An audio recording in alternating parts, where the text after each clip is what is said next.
Okay, അപ്പൊ നമുക്ക് തുടങ്ങാം. അപ്പൊ നമ്മൾ കഴിഞ്ഞ ക്ലാസ്സിൽ നമ്മൾ ഈ പറയുന്ന സുപ്രധാന നിയമങ്ങളുടെ ഇൻട്രൊഡക്ഷൻ നമ്മൾ പറഞ്ഞായിരുന്നു. അതിനകത്ത് എന്തൊക്കെയാണ് നമ്മുടെ സിലബസ് എന്ന് പറഞ്ഞു. ദെൻ അതിനുശേഷം നമ്മൾ എന്ത് പറഞ്ഞു, ഏതൊക്കെയാണ് നമ്മൾ വേറെ ആക്ടുകൾ നമ്മൾ പഠിക്കാൻ പോകുന്നുള്ള കാര്യം നമ്മൾ പറഞ്ഞു. ഓക്കെ, അപ്പൊ നമ്മൾ ഇന്നിവിടെ എന്ത് ചെയ്യുന്നു, വിവരാവകാശ നിയമമാണ് നമ്മൾ എന്ത് ചെയ്യാൻ പോണേ, നമ്മൾ സ്റ്റാർട്ട് ചെയ്യാനായിട്ട് നമ്മൾ പോകുന്നത്. ഓക്കെ, അപ്പൊ എല്ലാവരും ഹെഡിങ് കൊടുക്കുക. എന്താണ് വിവരാവകാശ നിയമം അല്ലെങ്കിൽ റൈറ്റ് ടു ഇൻഫർമേഷൻ ആക്ട് എന്ന് എന്ത് ചെയ്യുക, എല്ലാവരും ഹെഡിങ് കൊടുക്കുക. ഓക്കെ, കൊടുത്തോ? കൊടുത്തോടെ? കൊടുത്തു. യെസ്.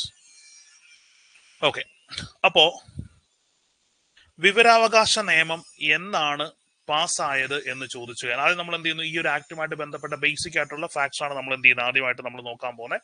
അതിനുശേഷം നമ്മൾ എന്ത് ചെയ്യും, നേരെ നമ്മൾ വേറെ ആക്ടിലേക്ക് കയറും, നമ്മൾ ബാക്കിയുള്ളത് നമ്മൾ നോക്കും. ഓക്കെ, അപ്പം വിവരാവകാശ നിയമം എന്നാണ് നമ്മുടെ പാർലമെന്റ് പാസ്സാക്കിയത് എന്ന് ചോദിച്ചാൽ എന്താണ്, 15 ജൂൺ 2005 എന്ത് നമ്മൾ പാസ്സാക്കിയേക്കുന്നത്, വിവരാവകാശ നിയമം നമ്മുടെ പാർലമെന്റ് പാസ്സാക്കിയത്. ഓക്കെ, ഇപ്പൊ ഫസ്റ്റ് പോയിന്റ് ആയിട്ട് നമ്മൾ പഠിക്കേണ്ട കാര്യം എന്ന് പറയുന്നത് അത് തന്നെയാണ്.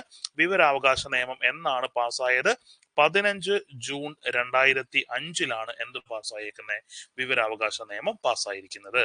ഓക്കെ, ദെൻ വിവരാവകാശ നിയമം എന്നാണ് പ്രാബല്യത്തിൽ വന്നത് എന്ന് ചോദിച്ചാൽ എന്താണ്, 12 ഒക്ടോബർ 2005 എന്ത് പ്രാബല്യത്തിൽ വന്നേക്കുന്നത്, വിവരാവകാശ നിയമം പ്രാബല്യത്തിൽ വന്നേക്കുന്നത്, അല്ലെങ്കിൽ വിവരാവകാശ നിയമം എൻഫോഴ്സ്ഡ് ആയതെന്നാണ് 12 ഒക്ടോബർ 2005. സോ ഇവിടെ ഞാൻ 15 കൊടുത്ത് തെറ്റിപ്പോയതാണ്.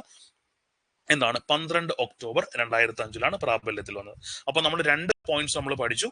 വിവരാവകാശ നിയമം എന്നാണ് പാസ്സായത് എന്ന് ചോദിച്ചാൽ, അല്ലെങ്കിൽ എന്നാണ് ഇനാക്റ്റഡ് ആയത് എന്ന് ചോദിച്ചാൽ എന്നാണ് 15 ജൂൺ 2005. എന്നാണ് പ്രാബല്യത്തിൽ വന്നത് അല്ലെങ്കിൽ എന്നാണ് എൻഫോഴ്സ്ഡ് ആയത് എന്ന് ചോദിച്ചാൽ എന്നാണ് 12 ഒക്ടോബർ 2005 എൻഫോഴ്സ്ഡ് ആയത്. ഓക്കെ, ദെൻ ഈ സമയത്ത് നമ്മുടെ പ്രസിഡന്റ് ആരാന്ന് ചോദിച്ചാൽ ആരാണ്, ഈ സമയത്ത് നമ്മുടെ പ്രസിഡന്റ് ആരാണ്, ഈ സമയത്തെ നമ്മുടെ പ്രസിഡന്റ് എന്ന് പറയുന്നത് APJ അബ്ദുൽ കലാം ആണ്. എന്ത് ചെയ്തിട്ടുണ്ട്, പരീക്ഷയ്ക്ക് ഒരു നിരവധി തവണ റിപ്പീറ്റ് ചെയ്ത് ചോദിച്ചിട്ടുണ്ട്. വിവരാവകാശ നിയമം പാസ്സാകുമ്പോൾ നമ്മുടെ രാഷ്ട്രപതി ആരെന്ന് ചോദിച്ചിട്ടുണ്ട്. നമ്മുടെ രാഷ്ട്രപതി ആരാണ്, APJ അബ്ദുൽ കലാം ആണ് രാഷ്ട്രപതി എന്ന് പറയുന്നത്. അങ്ങനെയാണെങ്കിൽ നമ്മുടെ പ്രൈം മിനിസ്റ്റർ ആരായിരിക്കും, വിവരാവകാശ നിയമം പാസ്സായ സമയത്ത് നമ്മുടെ പ്രൈം മിനിസ്റ്റർ ആരായിരിക്കും, പ്രൈം മിനിസ്റ്റർ ആരായിരിക്കും, മൻമോഹൻ സിംഗ് ആണല്ലേ, മൻമോഹൻ സിംഗ്. ഓക്കെ, അപ്പൊ നമ്മൾ 4 കാര്യങ്ങൾ നമ്മൾ പറഞ്ഞു. വിവരാവകാശ നിയമം ഇനാക്റ്റഡ് ആവുന്നത് 15 ജൂൺ 2005 എൻഫോഴ്സ്ഡ് ആവുന്നത് 12 ഒക്ടോബർ 2005. ദെൻ ഈ രണ്ട് കാര്യങ്ങളും നടക്കും, അല്ലെങ്കിൽ വിവരാവകാശ നിയമം വന്ന സമയത്ത് നമ്മുടെ രാഷ്ട്രപതി എന്ന് പറയുന്നത് APJ അബ്ദുൽ കലാമും ദെൻ പ്രധാനമന്ത്രി എന്ന് പറയുന്നത് ആരാണ്, മൻമോഹൻ സിംഗുമാണ്. ഇത്രയും 4 പോയിന്റ് കട്ടയ്ക്ക് നിങ്ങളുടെ തലയിൽ കയറിയിട്ടുണ്ട്. റൈറ്റ്? ഓക്കെ അല്ലേ? ഓക്കെ ആണോ? ഓക്കെ ആണ്. ശരി, അപ്പോ ജനാധിപത്യത്തിന്റെ സൂര്യ തേജസ് എന്നറിയപ്പെടുന്ന നിയമം ഏതെന്ന് ചോദിച്ചാൽ ഏതാണ്, അതും ഏത് തന്നെയാണ്, വിവരാവകാശ നിയമം തന്നെയാണ്. ഓക്കെ, അപ്പൊ ജനാധിപത്യത്തിന്റെ സൂര്യ തേജസ് എന്നറിയപ്പെടുന്ന നിയമം ഏത് എന്ന് ചോദിച്ചാൽ ഏതാണ്, വിവരാവകാശ നിയമത്തെയാണ് നമ്മൾ എന്ത് പറയുന്നത്, ജനാധിപത്യത്തിന്റെ സൂര്യ തേജസ് എന്ന് നമ്മൾ വിളിക്കുന്നത്. ഓക്കെ, ഇനി വിവരാവകാശ നിയമം വരുന്നതിന് മുമ്പ് എന്തുണ്ടായിരുന്നു, നമുക്ക് വേറൊരു ആക്ട് ഉണ്ടായിരുന്നു, വിവരാവകാശ നിയമത്തിന്റെ കൂട്ട് തന്നെ. അതുകൊണ്ട് നമുക്ക് എന്ത് പറയാൻ പറ്റും, വിവരാവകാശത്തിന്റെ പിന്മുറക്കാരൻ അല്ലെങ്കിൽ ഫോർ റണ്ണർ എന്ന് പറയാൻ പറ്റുന്ന ഒരു ആക്ട് ഉണ്ട്. ആ ആക്ട് ഏതാണെന്ന് ചോദിച്ചാൽ ഏതാണ്, ഫ്രീഡം ഓഫ് ഇൻഫർമേഷൻ ആക്ട് എന്ന് പറയുന്നത്. എന്താ ചോദിക്കുന്നത് നമ്മുടെ അടുത്ത്, വിവരാവകാശ നിയമത്തിന്റെ മുൻഗാമി എന്നറിയപ്പെടുന്ന നിയമം ഏത് എന്ന് ചോദിച്ചാൽ ഏതാണ്, ഫ്രീഡം ഓഫ് ഇൻഫർമേഷൻ ആക്ട് ആണ്. ഇത്രയും കാര്യങ്ങൾ ക്ലിയർ അല്ലേ? നമുക്ക് ഇത്രയും കാര്യങ്ങൾ ഒന്നുകൂടെ റിപ്പീറ്റ് ചെയ്യാം. വിവരാവകാശ നിയമം പാസ്സായത് എന്നാണെന്ന് ചോദിച്ചാൽ 15 ജൂണിലാണ്. ദെൻ ഇത് പ്രാബല്യത്തിൽ വന്ന എന്നാന്ന് ചോദിച്ചാൽ എന്താണ്, 12 ജൂണിലാണ് പ്രാബല്യത്തിൽ വന്നത്. വിവരാവകാശ നിയമം വരുമ്പോൾ നമ്മുടെ രാഷ്ട്രപതി എന്ന് പറയുന്നത് APJ അബ്ദുൽ കലാമും ദെൻ പ്രൈം മിനിസ്റ്റർ എന്ന് പറയുന്നത് ആരാണ്, മൻമോഹൻ സിംഗുമാണ്. ഓക്കെ, ദെൻ ജനാധിപത്യത്തിന്റെ സൂര്യ തേജസ് എന്നറിയപ്പെടുന്ന നിയമം ഏത് എന്ന് ചോദിച്ചാൽ ഏതാണ്, വിവരാവകാശ നിയമമാണ് ജനാധിപത്യത്തിന്റെ സൂര്യ തേജസ് എന്ന് നമ്മൾ അറിയപ്പെടുന്നത്. ദെൻ വിവരാവകാശ നിയമത്തിന്റെ മുൻഗാമി എന്നറിയപ്പെടുന്ന നിയമം ഏതെന്ന് ചോദിച്ചാൽ ഏതാണ്, ഫ്രീഡം ഓഫ് ഇൻഫർമേഷൻ ആക്ട് ആണ് എന്ത്, വിവരാവകാശത്തിന്റെ മുൻഗാമി എന്നറിയപ്പെടുന്ന നിയമം എന്ന് പറയുന്നത്. ഓക്കെ, ഇത്രയും കാര്യങ്ങൾ കറക്റ്റ് ആയിട്ട് നിങ്ങളുടെ തലയിലോട്ട് കയറിയിട്ടുണ്ട്. ഒരു കാരണവശാലും നിങ്ങൾ ഇനി എന്ത് ചെയ്യത്തില്ല, ഇതുമായിട്ട് ബന്ധപ്പെട്ടത് നിങ്ങൾ എന്ത് ചെയ്യത്തില്ല, തെറ്റിക്കത്തില്ല. Okay, fine. ഇനി നോക്കിക്കേ, അടുത്തയായിട്ട് നമുക്കറിയാം വിവരാവകാശ നിയമം എന്ന് പറയുന്നത് എന്താണ്, ഒരു മൗലിക അവകാശമാണെന്ന് നമുക്ക് അറിയാം അല്ലെ. പക്ഷെ നമ്മൾ ഭരണഘടന നോക്കുകയാണെന്നുണ്ടെങ്കിൽ എന്താണ്, വിവരാവകാശം എന്ന് പറയുന്ന സാധനം മൗലിക അവകാശങ്ങളുടെ കൂട്ടത്തിൽ നമുക്ക് കാണാൻ പറ്റുമോ? കാണാൻ പറ്റത്തില്ല അല്ലെ. അതെന്താണ് കാര്യം കോടതി ചില സമയത്ത് കോടതി എന്ത് ചെയ്യും, പല വിധികളിലൂടെ എന്ത് പറയും, ചില കാര്യങ്ങൾ എന്തായിരിക്കും, മൗലിക അവകാശങ്ങളാണെന്ന് പറയും. അങ്ങനെ വിവരാവകാശ നിയമത്തെ എന്തിന്റെ കാറ്റഗറി കൊണ്ടുവന്നിട്ടുണ്ട്, മൗലിക അവകാശങ്ങളുടെ കാറ്റഗറി കൊണ്ടുവന്നിട്ടുണ്ട്. ദെൻ ഏത് മൗലികാവകാശവുമായിട്ട് ബന്ധപ്പെട്ടതാണെന്ന് ചോദിച്ചാൽ ഏതാണ്, ആർട്ടിക്കിൾ 19 ക്ലോസ് 1 പറയുന്ന എന്താണ്, റൈറ്റ് ടു ഫ്രീഡം ഓഫ് എക്സ്പ്രഷനുമായിട്ട് ബന്ധപ്പെട്ടിട്ടാണ് എന്ത് എന്ത് എന്ത് വിവരാവകാശം എന്ന് പറയുന്നത് മൗലികാവകാശമാണെന്ന് പറയുന്നത്. ഓക്കെ, അപ്പൊ വിവരാവകാശം മൗലികാവകാശമാണോ എന്ന് ചോദിച്ചാൽ എന്താണ്, മൗലികാവകാശമാണ്. പക്ഷെ അതെന്താണ്, കോടതിയാണ് എന്ത് ചെയ്തത്, വിവരാവകാശ നിയമം എന്ന് പറയുന്നത് മൗലിക അവകാശമാണെന്ന് പറഞ്ഞത്. ഓക്കെ, അപ്പം വിവരാവകാശം എന്ന് പറയുന്നത് ഏത് മൗലിക അവകാശവുമായിട്ട് ബന്ധപ്പെട്ടിരിക്കുന്നു എന്ന് ചോദിച്ചാൽ ഏതാണ്, ആർട്ടിക്കിൾ 19 ക്ലോസ് 1 ബന്ധപ്പെട്ടിരിക്കുന്നത്, അല്ലെങ്കിൽ അഭിപ്രായ സ്വാതന്ത്ര്യത്തിനുള്ള അവകാശവുമായിട്ട് ബന്ധപ്പെട്ടിരിക്കുന്നതാണ് എന്തെന്ന് പറയുന്നത്, നമ്മുടെ വിവരാവകാശം എന്ന് പറയുന്നത്. ദെൻ സുപ്രീം കോടതി ഇങ്ങനെ ഒരു വിധി പറഞ്ഞത്, അല്ലെങ്കിൽ ഇങ്ങനെ വിവരാവകാശം എന്ന് പറയുന്നത് ഒരു മൗലികാവകാശമാണ് എന്ന് പറഞ്ഞത് ഏത് വിധിയിലൂടെയാണ് എന്ന് ചോദിച്ചാൽ ഏതാണ്, Raj Narain versus state of Uttar Pradesh ആണ് അല്ലെ. Raj Narain versus state of Uttar Pradesh എന്ന് പറയുന്നത് 1976 ഒരു കേസാണ്. അപ്പൊ ഈ കേസിന്റെ ജഡ്ജ്മെന്റിലാണ് എന്ത് ചെയ്തേക്കുന്നത്, സുപ്രീം കോടതി പറഞ്ഞത് എന്താണ്, വിവരാവകാശം എന്ന് പറയുന്നത് എന്താണ്, ഒരു മൗലികാവകാശം ആണെന്ന് പറഞ്ഞത്. Okay, article 19 close 1A. Okay, അതാണ് എന്ത്, അഭിപ്രായ സ്വാതന്ത്ര്യം എന്ന് പറയുന്നത്. Okay, clear. ഇനി വിവരാവകാശ നിയമം വന്നതിന് ശേഷം ആദ്യമായിട്ട് വിവരാവകാശം യൂട്ടിലൈസ് ചെയ്ത ആൾ, അല്ലെങ്കിൽ ആദ്യമായിട്ട് വിവരാവകാശം വഴി ഇൻഫർമേഷൻ തിരക്കിയ ആളാരെന്ന് ചോദിച്ചാൽ ആരാണ്, ഷാഹിദ റാസ ബർണോയി ആണ്. ഓക്കെ, അപ്പൊ ഷാഹിദ റാസ ബർണോയി എന്ന് പറഞ്ഞ പേഴ്സണാലിറ്റിയെ ഓർത്തിരിക്കുക. എന്താണ് പ്രത്യേകത, ആദ്യമായിട്ട് വിവരാവകാശ നിയമം ഉപയോഗിച്ച വ്യക്തിയാണ് ആരെന്ന് പറയുന്നത്, ഷാഹിദ റാസ ബർണോയി എന്ന് പറയുന്നത്. ഓക്കെ, അപ്പം വിവരാവകാശം എന്ന് പറയുന്നത് ഒരു മൗലിക അവകാശമാണെന്ന് പറഞ്ഞ കോടതി വിധി ഏത് എന്ന് ചോദിച്ചാൽ ഏതാണ്, Raj Narain versus state of Uttar Pradesh ആണ്. 1976 കേസാണ് ഈ ഒരു കേസ് എന്ന് പറയുന്നത്. ഈ ഒരു കേസിലൂടെ എന്ത് പറഞ്ഞു, സുപ്രീം കോടതി പറഞ്ഞു വിവരാവകാശ നിയമത്തെ നമുക്ക് എന്തിന്റെ കൂട്ടത്തിൽ കൊണ്ടുവരാൻ പറ്റും, ആർട്ടിക്കിൾ 19(1)A കൂട്ടത്തിൽ എന്ത് ചെയ്യാൻ പറ്റും, വിവരാവകാശ നിയമത്തെ കൊണ്ടുവരാൻ പറ്റും എന്ന് നമ്മൾ പറഞ്ഞു. പിന്നെ ആദ്യമായിട്ട് വിവരാവകാശ നിയമം ഉപയോഗിച്ച വ്യക്തിയാണ് ആരെന്ന് പറയുന്നത്, ഷാഹിദ റാസ ബർണോയി എന്ന് പറയുന്ന വ്യക്തിയാണ് ആദ്യമായിട്ട് വിവരാവകാശ നിയമം ഉപയോഗിച്ചത്. ഇനി ടെലഫോണിലൂടെയുള്ള വിവരാവകാശം ചോദിക്കാനുള്ള സംവിധാനം ഏർപ്പെടുത്തിയ സംസ്ഥാനം ഏതെന്ന് ചോദിച്ചാൽ ഏതാണ്, ഉത്തർപ്രദേശ് ആണ് എന്ത്, ടെലഫോണിലൂടെയുള്ള വിവരാവകാശം അനുവദിച്ച സംസ്ഥാനം എന്ന് പറയുന്നത് ഉത്തർപ്രദേശ് ആണ്. ഇനി എന്ത് ചെയ്യുന്നു, വിവരാവകാശ നിയമം വഴി ഒരു ചോദ്യം ആവശ്യപ്പെട്ടപ്പോൾ എന്ത് ചെയ്തു, ഒരു ഓഫീസർ എന്ത് ചെയ്തു, ഫോൾസ് ആയിട്ടുള്ള ഇൻഫർമേഷൻ അല്ലെങ്കിൽ തെറ്റായിട്ടുള്ള വിവരം നൽകി അല്ലെ. അപ്പൊ അങ്ങനെ തെറ്റായിട്ടുള്ള വിവരം നൽകിയത് കൊണ്ട് ആ ഓഫീസർ എന്ത് ചെയ്തു, അയാൾക്കെതിരെ എന്ത് ചെയ്തു, ഒരു നോൺ ബെയിലബിൾ വാറന്റ് ഇഷ്യൂ ചെയ്തു. ഓക്കെ, അപ്പം തെറ്റായിട്ടുള്ള വിവരം നൽകിയതിന് നോൺ ബെയിലബിൾ ആയിട്ടുള്ള അറസ്റ്റ് വാറന്റ് പുറപ്പെടുവിച്ച സംസ്ഥാനം ഏതെന്ന് ചോദിച്ചാൽ ഏതാണ്, അത് അരുണാചൽ പ്രദേശ് ആണ്. ഓക്കെ, അപ്പൊ നമ്മൾ രണ്ട് സംസ്ഥാനങ്ങളെ ഓർത്തിരിക്കുക, ഉത്തർപ്രദേശും ഓർത്തിരിക്കുക, അരുണാചൽ പ്രദേശും ഓർത്തിരിക്കുക. ഉത്തർപ്രദേശിന്റെ പ്രത്യേകത എന്താണ്, ടെലഫോണിലൂടെ വിവരാവകാശ സംവിധാനം ആരംഭിച്ച സംസ്ഥാനമാണ് ഉത്തർപ്രദേശ് എന്ന് പറയുന്നത്. എന്നാൽ തെറ്റായിട്ടുള്ള വിവരം നൽകിയതിന് എന്ത് ചെയ്തു, ഒരു ഓഫീസർക്കെതിരെ നോൺ ബെയിലബിൾ ആയിട്ടുള്ള വാറന്റ് ഇഷ്യൂ ചെയ്ത സംസ്ഥാനമാണ് ഏതെന്ന് പറയുന്നത്, അരുണാചൽ പ്രദേശ് എന്ന് പറയുന്നത്. ഓക്കെ, ക്ലിയർ ആണോ, ഓക്കെ ആണോ, പക്ക ഓക്കെ. അപ്പൊ നമുക്ക് ഇത്രയും പറഞ്ഞ കാര്യങ്ങൾ നമുക്ക് ഒന്നുകൂടെ റിപ്പീറ്റ് ചെയ്യാം. വിവരാവകാശ നിയമം എന്ന് പറയുന്നത് എന്നാണ് വന്നത് എന്ന് ചോദിച്ചാൽ എന്താണ്, 15 ജൂൺ 2005 എന്ത് ചെയ്തേക്കുന്നത്, വിവരാവകാശ നിയമം വന്നേക്കുന്നത്.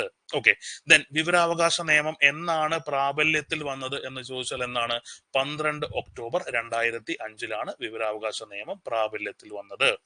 വിവരാവകാശ നിയമം വന്ന സമയത്ത് നമ്മുടെ രാഷ്ട്രപതി ആര് എന്ന് ചോദിച്ചാൽ ആരാണ്, APJ അബ്ദുൽ കലാം ആണ് നമ്മുടെ രാഷ്ട്രപതി എന്ന് പറയുന്നത്. ദെൻ വിവരാവകാശ നിയമം വന്ന സമയത്ത് നമ്മുടെ പ്രധാനമന്ത്രി ആര് എന്ന് ചോദിച്ചാൽ ആരാണ്, മൻമോഹൻ സിംഗ് ആണ് നമ്മുടെ പ്രധാനമന്ത്രി എന്ന് പറയുന്നത്. ദെൻ വിവരാവകാശം നമ്മൾ എന്ത് വിളിക്കുന്നു, ജനാധിപത്യത്തിന്റെ സൂര്യ തേജസ് എന്നറിയപ്പെടുന്ന നിയമമാണ് വിവരാവകാശ നിയമം എന്ന് പറയുന്നത്. ദെൻ വിവരാവകാശ നിയമത്തിന്റെ മുൻഗാമി എന്നറിയപ്പെടുന്നതാണ് എന്താണ്, ഫ്രീഡം ഓഫ് ഇൻഫർമേഷൻ ആക്ട് എന്ന് പറയുന്നത്. ദെൻ വിവരാവകാശം ഒരു മൗലിക മൗലികാവകാശമാണെന്ന് പ്രഖ്യാപിച്ച കോടതി വിധി ഏത് എന്ന് ചോദിച്ചാൽ ഏതാണ്? 1976 Raj Narain versus state of Uttar Pradesh ആണ്.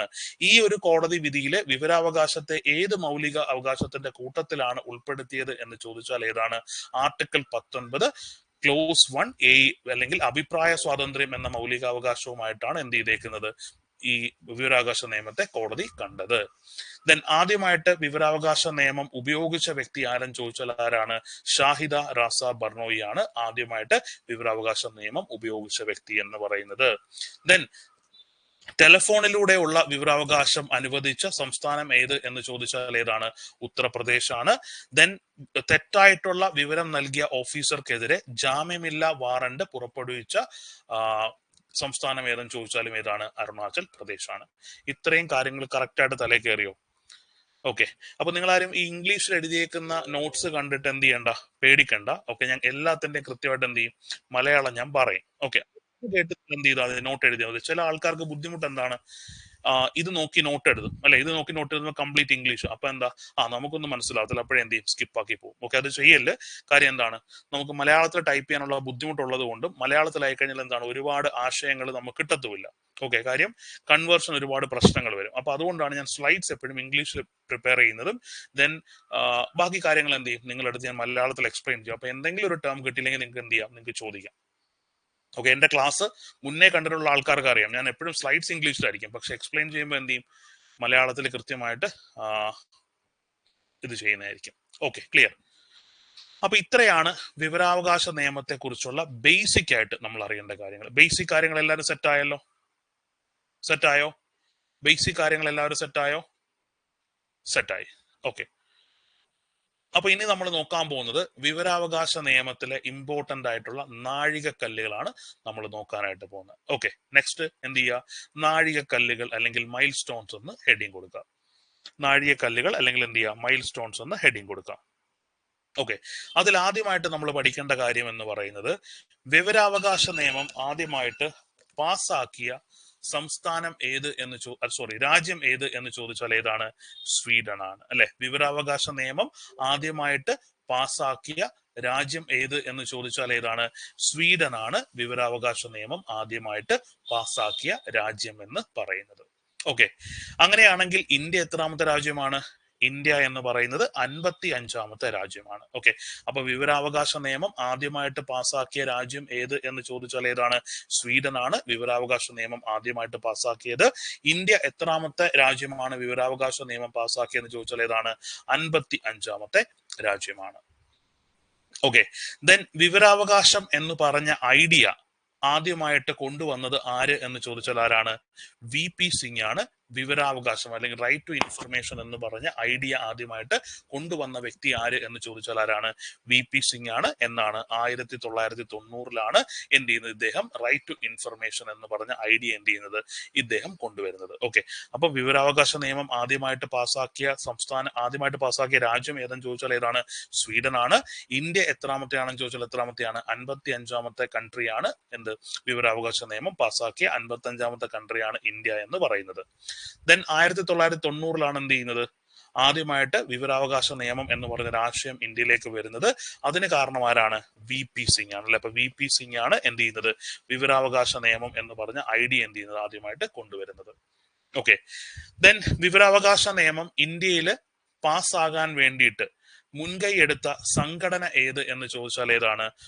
മസ്ദൂർ കിസാൻ ശക്തി സങ്കേതനാണ്. ഓക്കെ, അപ്പൊ വിവരാവകാശ നിയമം ഇന്ത്യയിൽ ഇംപ്ലിമെന്റ് ചെയ്യാൻ വേണ്ടിയിട്ട് മുൻകൈ എടുത്ത ഓർഗനൈസേഷൻ ഏതെന്ന് ചോദിച്ചാൽ ഏതാണ്? മസ്ദൂർ കിസാൻ ശക്തി സങ്കേതനാണ് എന്ത് ചെയ്തേക്കുന്നത്, ഓർഗനൈസേഷൻ എന്ന് പറയുന്നത്. ഓക്കെ, ക്ലിയർ ആണ്? ഇത്രയും കാര്യങ്ങളൊക്കെയാണല്ലോ. അപ്പൊ സ്വീഡൻ ആണ് വിവരാവകാശ നിയമം ആദ്യമായിട്ട് പാസ്സാക്കിയത്. ഇന്ത്യ എന്ന് പറയുന്നത് 55ാമത്തെ കൺട്രിയാണ്. ഇന്ത്യയിൽ വിവരാവകാശ നിയമം എന്ന് പറഞ്ഞ ഐഡിയ ആദ്യമായിട്ട് കൊണ്ടുവന്ന ആരാണ്? VP സിംഗ് ആണ് ആദ്യമായിട്ട് കൊണ്ടുവന്നത്. പിന്നെ നമ്മൾ പറഞ്ഞു വിവരാവകാശ നിയമം ഇംപ്ലിമെന്റ് ചെയ്യുന്നതിൽ എന്താണ് മുന്നിൽ നിന്ന ഓർഗനൈസേഷൻ ആണ് ഏതെന്ന് പറയുന്നത്? മസ്ദൂർ കിസാൻ ശക്തി സങ്കേതൻ എന്ന് പറയുന്നത്. ആക്ച്വലി ഈ മസ്ദൂർ കിസാൻ ശക്തി സങ്കേതൻ എന്താണ്? ഒരു രാജസ്ഥാൻ ബേസ്ഡ് ആയിട്ടുള്ള NGO ആണ് എന്ത് മസ്ദൂർ കിസാൻ ശക്തി സങ്കേതൻ എന്ന് പറയുന്നത്. ഓക്കെ, ഈ മസ്ദൂർ കിസാൻ ശക്തി സങ്കേതന്റെ പിന്നിലുള്ള ആൾക്കാരാണ് ആരൊക്കെ? അരുണ റോയും നിഖിൽ ദേയും ശങ്കർ സിംഗും. ഓക്കെ, അരുണ റോയ്, നിഖിൽ ദേ, ശങ്കർ സിംഗ് എന്നിവരെന്താണ് മസ്തൂർ കിസാൻ ശക്തി സങ്കേതനുമായിട്ട് ബന്ധപ്പെട്ട ആൾക്കാരാണ്. ഓക്കെ, ഞാൻ പഠിപ്പിക്കുന്ന സ്പീഡ് കൂടുതലാണോ? സമയം കിട്ടുന്നുണ്ടോ നിങ്ങൾക്ക് എഴുതാനായിട്ട്? ഉണ്ടോ? ഓക്കെ. അരുണ റോയ്, നിഖിൽ ദേ, ശങ്കർ സിംഗ്, ഓക്കെ, എന്നിവരാണ് എന്തെന്ന് പറയുന്നത് ഈ പറയുന്ന മസ്തൂർ കിസാൻ ശക്തി സങ്കേതന് വേണ്ടിയിട്ട് പ്രവർത്തിച്ച ആൾക്കാരെന്ന് പറയുന്നത്. ഓക്കെ, അപ്പൊ നമുക്കൊന്ന് റിപ്പീറ്റ് ചെയ്യാം. വിവരാവകാശ നിയമം ആദ്യമായിട്ട് പാസ്സാക്കിയ രാജ്യം എന്ന് പറയുന്നത് സ്വീഡൻ ആണ്. ഇന്ത്യ എന്ന് പറയുന്നത് എന്താണ്? 55ാമത്തെ കൺട്രിയാണ്. ഓക്കെ, ദെൻ വിവരാവകാശ നിയമം ഇന്ത്യയിൽ ആദ്യമായിട്ട് ആ ഐഡിയ കൊണ്ടുവന്ന ആളാണ് ആര്? വി പി സിംഗ് എന്ന് പറയുന്നത്. ദെൻ വിവരാവകാശ നിയമം പ്രാബല്യത്തിലാക്കാൻ വേണ്ടിയിട്ട് പ്രവർത്തിച്ച സംഘടനയാണ് എന്തെന്ന് പറയുന്നത്? മസ്തൂർ കിസാൻ ശക്തി സങ്കേതൻ എന്ന് പറയുന്നത്. ഈ മസ്തൂർ കിസാൻ ശക്തി സങ്കേതൻ എന്താണ്? ഒരു രാജസ്ഥാൻ ബേസ്ഡ് ആയിട്ടുള്ള ഒരു NGO ആണ്. ഇതിനു വേണ്ടി പ്രവർത്തിച്ച ആൾക്കാരാണ് ആര്? അരുണ റോയും നിഖിൽ ദേയും ശങ്കർ സിംഗും. ഓക്കെ ആണോ? ഓക്കെ, അപ്പൊ 1990 വി പി സിംഗ് വരുന്നു, 1994 മസ്തൂർ കിസാൻ ശക്തി സങ്കേതൻ.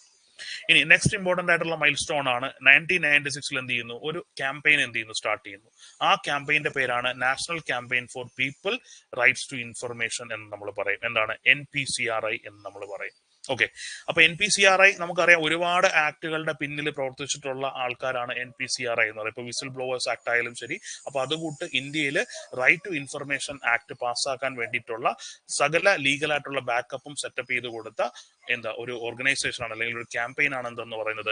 National campaign for people's right to information എന്ന് പറയുന്നത്. അതെന്താണ് ഫോം ആയത്? 1996 ഫോം ആയത്. ദെൻ ഈ ഒരു പർട്ടിക്കുലർ ക്യാമ്പയിൻ ആണ് എന്ത് ചെയ്തത്? ഗവൺമെന്റിനെ RTI ആക്ടിന്റെ പ്രിലിമിനറി ആയിട്ടുള്ള ഒരു ഡ്രാഫ്റ്റ് പ്രിപ്പയർ ചെയ്യാനായിട്ട് ഹെൽപ്പ് ചെയ്ത സംഘടനയാണ് ഏതെന്ന് പറയുന്നത്? National campaign for people's right to information. ഇതെന്ത് ചെയ്തു?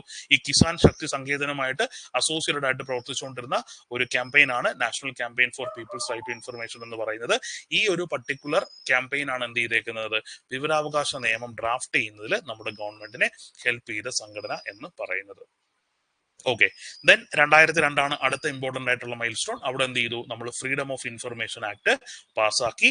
ദെൻ നമ്മുടെ റൈറ്റ് ടു ഇൻഫർമേഷൻ ആക്ട് 2005 വന്നപ്പോൾ എന്ത് ചെയ്തു? ഈ ഫ്രീഡം ഓഫ് ഇൻഫർമേഷൻ ആക്ട് എന്ത് ചെയ്തു? റിപ്പീൽ ചെയ്യപ്പെട്ടു. ഇത്രയാണ് മൈൽ സ്റ്റോൺ. മൈൽ സ്റ്റോൺ എവിടെ നിന്ന് സ്റ്റാർട്ട് ചെയ്യുന്നത്? സ്വീഡൻ ആണ് ആദ്യമായിട്ട് വിവരാവകാശ നിയമം പാസ്സാക്കുന്ന രാജ്യം എന്ന് പറയുന്നത്. ഓക്കെ, ഫസ്റ്റ് പോയിന്റ് അവിടെയുണ്ട്. അപ്പൊ നമ്മൾ എന്ത് ചെയ്യണം? ഇന്ത്യ എത്രാമത്തെ രാജ്യമാണ് എന്ന് നമ്മൾ ഓർക്കണം അല്ലെ? ഇന്ത്യ എത്രാമത്തെ രാജ്യമാണ്? 55ാമത്തെ രാജ്യമാണ്. ഈ പറയുന്ന റൈറ്റ് ടു ഇൻഫർമേഷൻ പാസ്സാക്കിയ 55ാമത്തെ രാജ്യമാണ് ഇന്ത്യ. ദെൻ അതിനുശേഷം 1990 ഓർക്കണം. 90ന്റെ പ്രത്യേകത എന്താണ്? 90ലാണ് എന്ത് ചെയ്യുന്നത്? വി പി സിംഗ് എന്ത് ചെയ്യുന്നത്? റൈറ്റ് ടു ഇൻഫർമേഷൻ എന്ന് പറഞ്ഞ ഒരു ആശയം എന്ത് ചെയ്യുന്നത്? ആദ്യമായിട്ട് കൊണ്ടുവരുന്നത് വി പി സിംഗ് ആണ്. ദെൻ അടുത്ത ഇമ്പോർട്ടന്റ് ആയിട്ടുള്ള മൈൽ സ്റ്റോൺ എപ്പോഴാണ്? 1994 1994 എന്താ സംഭവിക്കുന്നത്? ഒരു രാജസ്ഥാൻ ബേസ്ഡ് ആയിട്ടുള്ള NGO എന്ത് ചെയ്യുന്നു? ഇന്ത്യയിൽ വിവരാവകാശ നിയമം നടപ്പിലാക്കി കിട്ടാൻ വേണ്ടി എന്ത് ചെയ്യുന്നു? പ്രവർത്തിക്കുന്നു. അപ്പൊ വിവരാവകാശ നിയമത്തിന്റെ ഇംപ്ലിമെന്റേഷനിൽ എന്താണ് പ്രവർത്തിച്ച വ്യക്തിയാണ്, ഓർഗനൈസേഷൻ ആണ് മസ്തൂർ കിസാൻ ശക്തി സങ്കേതൻ എന്ന് പറയുന്നത്. ഇതെന്താണ്? ഒരു രാജസ്ഥാൻ ബേസ്ഡ് ആയിട്ടുള്ള ഒരു NGO ആണ്. ഇതിന്റെ പിന്നിൽ പ്രവർത്തിച്ച ആൾക്കാരാണ് ആരൊക്കെ എന്ന് പറയുന്നത്? അരുണ റോയ്, നിഖിൽ ദേ, ശങ്കർ സിംഗ്. ഇത്രയും പേരാണ് ഇതുമായിട്ട് അസോസിയേറ്റഡ് ആയിട്ടുള്ള ആൾക്കാരെന്ന് പറയുന്നത്. ഇനി 1996 എന്ത് ചെയ്യുന്നു? National campaigns for people's right to information start ചെയ്യുന്നു. ഇതിന്റെ ഇമ്പോർട്ടൻസ് എന്താണെന്ന് ചോദിച്ചാൽ എന്താണ്? നമ്മുടെ ഗവൺമെന്റിനെ വിവരാവകാശ നിയമത്തിന്റെ പ്രിലിമിനറി ഡ്രാഫ്റ്റ് പ്രിപ്പയർ ചെയ്യാൻ ഹെൽപ്പ് ചെയ്ത ഓർഗനൈസേഷൻ ആണ് ഏതെന്ന് പറയുന്നത്? National campaign for people's right to information എന്ന് പറയുന്നത്. ഓക്കെ, അതിനുശേഷം 2002 എന്ത് ചെയ്യുന്നു? ഫ്രീഡം ഓഫ് ഇൻഫർമേഷൻ ആക്ട് പാസ്സാക്കുന്നു. ഓക്കെ, ക്ലിയർ ആണോ? ഓക്കെ ആണോ? ഇത്രയും കാര്യങ്ങൾ ഓക്കെ ആണോ? ഓക്കെ, ഇനി നോക്കിക്കേ, ഇനിയും കുറച്ച് കാര്യങ്ങൾ ഉണ്ടായിരുന്നല്ലോ. ഓക്കെ, ആദ്യമായിട്ട് വിവരാവകാശ നിയമം പാസ്സാക്കിയ, അല്ലെങ്കിൽ വിവരാവകാശ നിയമം വരുന്നതിന് മുമ്പ് വിവരാവകാശ നിയമം പാസ്സാക്കിയ സംസ്ഥാനം ഏതെന്ന് ചോദിച്ചാൽ ഏതാണ്? തമിഴ്നാടാണ്. ഓക്കെ, അപ്പൊ തമിഴ്നാടാണ് വിവരാവകാശ നിയമം വരുന്നതിന് മുമ്പ് എന്ത് ചെയ്തു? വിവരാവകാശ നിയമം പാസ്സാക്കിയ സംസ്ഥാനം എന്ന് പറയുന്നത് തമിഴ്നാടാണ്. എന്നാണ്? 1997. ഓക്കെ, ദെൻ തമിഴ്നാടിനെ കൂടാതെ മറ്റു പല സംസ്ഥാനങ്ങളും എന്ത് ചെയ്തിട്ടുണ്ട്? വിവരാവകാശ നിയമം വരുന്നതിന് മുമ്പ് എന്ത് ചെയ്തിട്ടുണ്ട്? പാസ്സാക്കിയിട്ടുണ്ട് അല്ലെ? ഗോവ, ജമ്മു കാശ്മീർ, അതുപോലെ പല സംസ്ഥാനങ്ങളും എന്ത് ചെയ്തിട്ടുണ്ട്? പാസ്സാക്കിയിട്ടുണ്ട്. എന്നാൽ നമുക്ക് ഇമ്പോർട്ടന്റ് എന്താണ്? ആദ്യമായിട്ട്, അല്ലെങ്കിൽ വിവരാവകാശ നിയമം വരുന്നതിന് മുമ്പ് എന്ത് ചെയ്തു? വിവരാവകാശ നിയമം പാസ്സാക്കിയ സംസ്ഥാനം എന്ന് പറയുന്നത് തമിഴ്നാടാണ്. എന്നാണ് എന്ന് ചോദിച്ചാൽ എന്താണ്?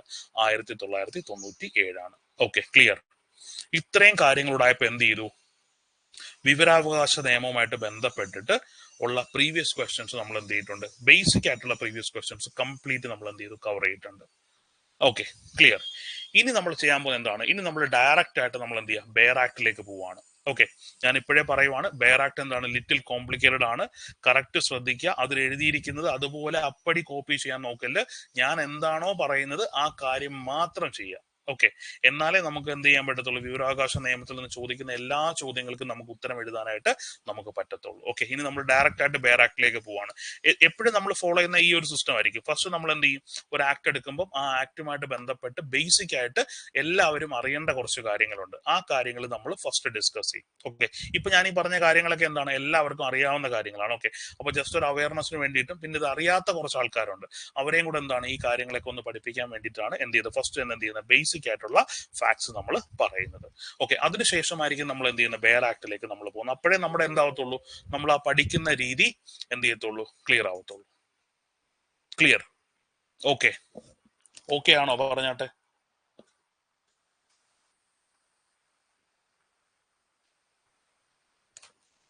ഓക്കെ, ശരി. അപ്പൊ നമുക്ക് ബെയർ ആക്ടിലേക്ക് കയറാം. ഓക്കെ, അപ്പോ ഇനി എന്ത് ചെയ്യാം, നിങ്ങൾ ജസ്റ്റ് എന്താ ബെയർ ആക്ട് എന്ന് ഹെഡിങ് കൊടുക്കുക. ഇനി അതിലുള്ള കാര്യങ്ങളാണ് നമ്മൾ പറയാൻ പോകുന്നത്. ഓക്കെ, ഇത് പല ടെക്സ്റ്റ് ബുക്കിലും പല രീതിയിലായിരിക്കും വെച്ചെങ്കിൽ ഇപ്പൊ നമുക്ക് എന്തെങ്കിലും കൃത്യമായിട്ടൊരു ക്ലാരിറ്റി നമുക്ക് കിട്ടും. ഓക്കെ, അപ്പൊ നമ്മൾ നേരത്തെ നമ്മൾ ഡിസ്കസ് ചെയ്ത് എന്താണ്, വിവരാവകാശ നിയമം എന്ന് പാസ്സായി, ദെൻ അതുമായിട്ട് ബന്ധപ്പെട്ടിട്ടുള്ള ബേസിക് ആയിട്ടുള്ള കാര്യങ്ങളാണ് നമ്മൾ എന്ത് ചെയ്തത്, ഡിസ്കസ് ചെയ്തത്. ഓക്കെ, അപ്പൊ ഇനി നമ്മൾ നോക്കാനായിട്ട് പോകുന്നത് എന്താണ്, വിവരാവകാശ നിയമം എന്ന് പറഞ്ഞ ആക്ടിന്റെ എന്തിനാണ് അങ്ങനെ ഒരു ആക്ട് എന്നുള്ളതാണ് നമ്മൾ ആദ്യമായിട്ട് നമ്മൾ നോക്കാൻ പോകുന്നത്. ഗസറ്റ് പബ്ലിഷിന്റെ ഒന്നും ആവശ്യമൊന്നുമില്ല. ഓക്കെ, അതൊന്നും ചോദിക്കുക, അതൊക്കെ ഇറലവന്റ് ആണ്, അതിന്റെ ഒന്നും ആവശ്യമില്ല. ഓക്കെ, അപ്പൊ എന്താണ് വിവരാവകാശ നിയമം എന്ന് ചോദിച്ചു കഴിഞ്ഞാൽ എന്താണ്, പൊതു അധികാരികളുടെ അധീനതയിലുള്ള വിവരങ്ങൾ എന്ത് ചെയ്യുന്നു, പൗരന്മാർക്ക് നിർബാധം ലഭ്യമാക്കുന്നതിനും സർക്കാർ ഉദ്യോഗസ്ഥരുടെ പ്രവർത്തനങ്ങളിൽ സുതാര്യതയും ഉത്തരവാദിത്വവും വർദ്ധിപ്പിക്കുന്നതിനും കേന്ദ്ര ഇൻഫർമേഷൻ കമ്മീഷൻ, സംസ്ഥാന ഇൻഫർമേഷൻ കമ്മീഷൻ എന്നിവയുടെ രൂപവൽക്കരണത്തിനും വേണ്ടി വന്ന നിയമമാണ് എന്തെന്ന് പറയുന്നത്, വിവരാവകാശ നിയമം എന്ന് പറയുന്നത്. ഓക്കെ, അപ്പൊ നമ്മൾ എന്തൊക്കെ പറഞ്ഞു, എന്താണ്, പൊതു അധികാരികളുടെ അധീനതയുള്ള വിവരങ്ങൾ എന്ത് ചെയ്യണം, പൗരന്മാർക്ക് നിർബാധം ലഭ്യമാക്കണം. ഓക്കെ, അപ്പൊ നമുക്ക് ഫസ്റ്റ് പോയിന്റ് നമുക്ക് കിട്ടി, എന്താണ്, പൊതു അധികാരികളുടെ അധീനതയിലുള്ള വിവരങ്ങൾ എന്ത് ചെയ്യുക, പൗരന്മാർക്ക് എന്ത് ചെയ്യുക, ലഭ്യമാക്കുക എന്നുള്ളതാണ് ഒന്നാമത്തെ ലക്ഷ്യം എന്ന് പറയുന്നത്. ഓക്കെ, അപ്പൊ വിവരാവകാശ നിയമം എന്തിനാണെന്നാണ് നമ്മൾ പറയാൻ പോകുന്നത്. ഓക്കെ, അപ്പൊ എന്താണ്, പൊതു അധികാരികളുടെ അധീനതയിലുള്ള അല്ലെങ്കിൽ എന്താണ്, പബ്ലിക് അതോറിറ്റീസിന്റെ അണ്ടറിലുള്ള എന്താണ്, ഇൻഫർമേഷൻസ് എന്ത് ചെയ്യുക, സിറ്റിസൺസിന് എന്ത് ചെയ്യുക, ആക്സസ് കൊടുക്കുക എന്നുള്ളതാണ് ഒന്നാമത്തെ ലക്ഷ്യം എന്ന് പറയുന്നത്. ഓക്കെ, അപ്പൊ പൊതു അധികാരികളുടെ അധീനതയിലുള്ള വിവരങ്ങൾ എന്ത് ചെയ്യുക, പൗരന്മാർക്ക് നിർബാധം ലഭ്യമാക്കുക. ദെൻ എന്താണ്, സർക്കാർ ഉദ്യോഗസ്ഥരുടെ പ്രവർത്തനങ്ങളിൽ എന്ത് കൊണ്ടുവരിക, സുതാര്യത, ഉത്തരവാദിത്വം അല്ലെങ്കിൽ എന്താണ്, ട്രാൻസ്പെറൻസി, അക്കൗണ്ടബിലിറ്റി. ഓക്കെ, അത് കൊണ്ടുവരിക എന്നുള്ളതാണ് രണ്ടാമത്തെ പരിപാടി എന്ന് പറയുന്നത്. പിന്നെ അതുകൂടാതെ എന്താണ്, കേന്ദ്രത്തിൽ എന്ത് ചെയ്യുക, ഒരു ഇൻഫർമേഷൻ കമ്മീഷൻ രൂപീകരിക്കുക. അതുകൂടാതെ എന്ത് ചെയ്യുക, സംസ്ഥാനത്തിൽ എന്ത് ചെയ്യുക, ഒരു ഇൻഫർമേഷൻ കമ്മീഷൻ രൂപീകരിക്കുക. ഇത്രയുമാണ്, അല്ലെങ്കിൽ ഈ കാര്യങ്ങൾക്ക് വേണ്ടിയിട്ടാണ് എന്ത് ചെയ്യുന്നത്, വിവരാവകാശ നിയമം എന്ന് പറഞ്ഞൊരു നിയമം വരുന്നത്. ക്ലിയർ ആണോ? ഓക്കെ ആണോ? അപ്പൊ പൊതു അധികാരികളുടെ അധീനതയിലുള്ള വിവരങ്ങൾ എന്ത് ചെയ്യുക, പൗരന്മാർക്ക് ലഭ്യമാക്കുക, ഒന്ന്. ദെൻ രണ്ടെന്താണ്, സർക്കാർ ഉദ്യോഗസ്ഥരുടെ പ്രവർത്തനങ്ങളിൽ എന്ത് ചെയ്യുക, സുതാര്യതയും ഉത്തരവാദിത്വവും കൊണ്ടുവരിക. ദെൻ അതുകൂടാതെ എന്ത് ചെയ്യുക, കേന്ദ്ര ഇൻഫർമേഷൻ കമ്മീഷൻ, സംസ്ഥാന ഇൻഫർമേഷൻ കമ്മീഷൻ എന്നിവ എന്ത് ചെയ്യുക, രൂപവൽക്കരിക്കുക. ഇതാണ് എന്തെന്ന് പറയുന്നത്, നമ്മുടെ ഇൻഫർമേഷൻ കമ്മീഷന്റെ അല്ലെങ്കിൽ റൈറ്റ് ഇൻഫർമേഷൻ ആക്ടിന്റെ ലക്ഷ്യങ്ങൾ എന്ന് പറയുന്നത്. ഓക്കെ ആണോ? അപ്പം നമ്മൾ പറയുവാണെങ്കിൽ എന്താണ്, എന്ത് ചെയ്യുക, സിറ്റിസൺസിന് എന്ത് ചെയ്യുക, ഇൻഫർമേഷൻസിന് ആക്സസ് കൊടുക്കുക. ദെൻ എന്ത് ചെയ്യുക, ഈ പറയുന്ന പബ്ലിക് അതോറിറ്റിയുടെ എന്ത് ചെയ്യുക, പബ്ലിക് അതോറിറ്റിയിൽ എന്ത് കൊണ്ടുവരിക, ട്രാൻസ്പെറൻസി, അക്കൗണ്ടബിലിറ്റി എന്നിവ കൊണ്ടുവരിക.